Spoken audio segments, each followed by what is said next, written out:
Bonjour, aujourd'hui je vais vous raconter une histoire vraie, une histoire douce, silencieuse mais vibrante. Celle d'un homme qui forgea bien plus que du métal. Aujourd'hui, je vais vous raconter l'histoire de Thomas Fronteau, l'artisan coutelier. Dans une petite ville, entourée de collines et de forêts, vivait Thomas. Un homme simple, quelqu'un qu'on croise sans vraiment remarquer.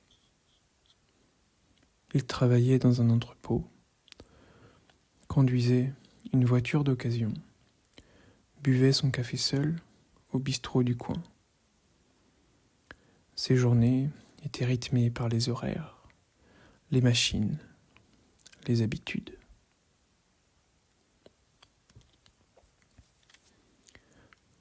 Thomas ne parlait pas beaucoup, pas par timidité, mais par économie de mots. Il observait, il écoutait, sentait le monde. Ses mains étaient déjà habituées par un besoin, toucher, créer, comprendre, mais il ne le savait pas encore.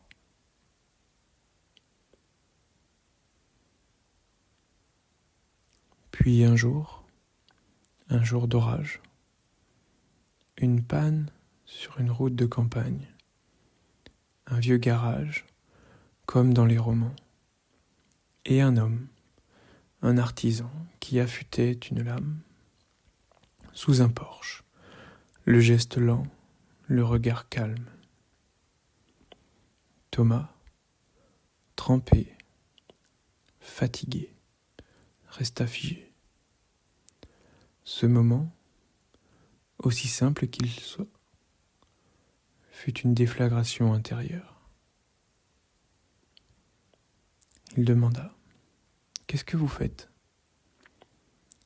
L'homme répondit : « Je rends à cette lame sa vérité. » Cette phrase, elle s'inscrivit en lui comme un feu discret mais tenace.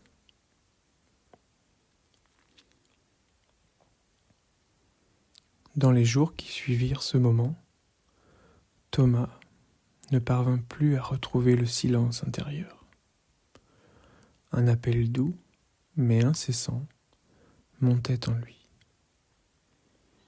Alors un soir, il acheta un vieux couteau au marché et tenta, dans son garage, de reproduire ce qu'il avait vu.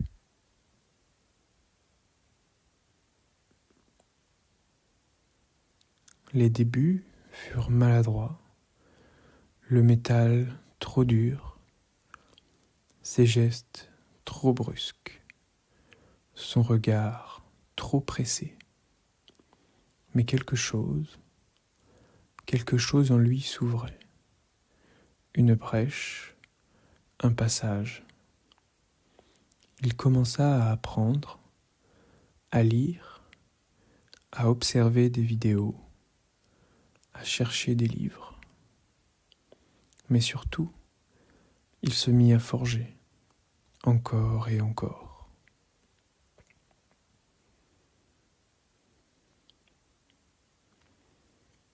À force de travail, ses mains devinrent noires, ses épaules douloureuses. Sa maison résonnait du son mat de l'enclume. Sa famille ne comprenait pas toujours, mais il tenait bon, parce que pour la première fois, il se sentait pleinement vivant.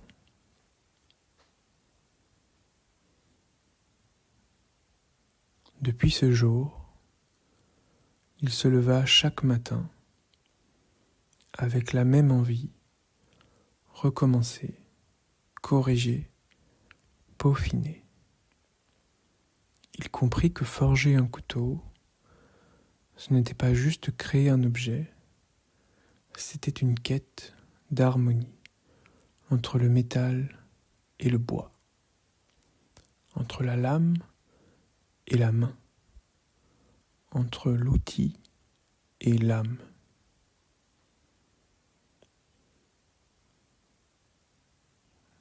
Les épreuves furent nombreuses. Un incendie dans son atelier improvisé, une tendinite qui l'immobilisa plusieurs semaines, des commandes annulées, des critiques, le doute, mais il persista. Et puis un jour clair et froid, un grand chef étoilé passa commande. Il voulait un couteau unique, un couteau qui aurait une histoire. Thomas passa des semaines sur cette lame. Il la grava à la main. Il y laissa un peu de son histoire et de ses cicatrices. Et quand le chef la reçut, il pleura. Oui, il pleura. Parce qu'il avait reconnu dans cette lame l'humanité d'un homme.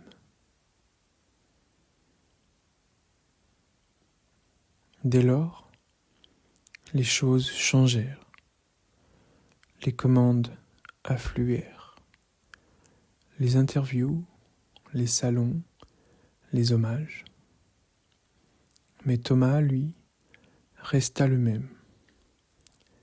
Il refusait les productions en série. Il ne travaillait que quelques lames par mois. Il disait une lame, c'est une parole. Si tu la fabriques sans silence, elle blesse.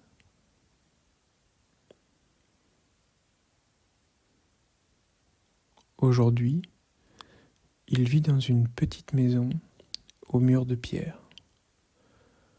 Son atelier est baigné de lumière. Sur les murs, des croquis, des bois, des ferrailles rouillées en attente. Et sur l'établi, toujours une lame en devenir. Il reçoit des visiteurs, des jeunes, des anciens. Il enseigne sans prétention, il écoute, il partage, mais surtout, il transmet.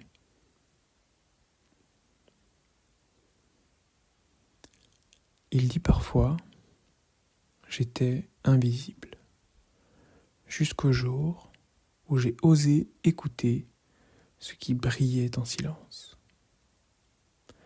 Et il sourit, ce sourire qu'ont ceux qui ont traversé le feu et en sont revenus plus doux.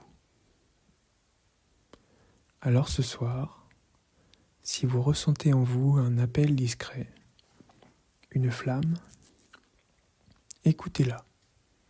Peut-être qu'elle vous mènera à vous aussi vers ce que vous êtes vraiment.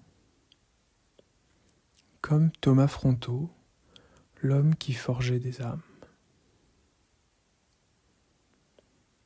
Merci d'avoir écouté cette histoire. Prenez soin de vous. À bientôt.